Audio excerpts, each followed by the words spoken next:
हुजूर अलैहिस्सलाम ने इरशाद फरमाया, क़यामत के दिन जब कोई साया नहीं होगा,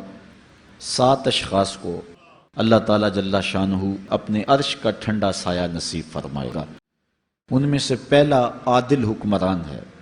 दूसरा वो जवान जिसकी जवानी अल्लाह की याद में गुजरी, इबादत में बसर हुई, तीसरा वो शख्स कि जिसका दिल मस्जिद के साथ लगता है, चौथा वो शख्स कि जो दो लोग अल्लाह के लिए प्यार करते हैं और अल्लाह के लिए आपस में जुदा होते हैं, और पांचवा वो शख्स जिसको किसी औरत ने दावत गुनाह दी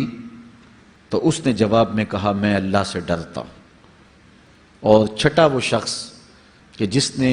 मख्फी अंदाज से सदका किया कि जो दाएं हाथ ने खर्च किया बाएं को उसकी खबर ना हुई, और सातवां शख्स कि जिसने तन्हाई में बैठ के अल्लाह का जिक्र किया और उसकी आंखों से आंसू बह निकले।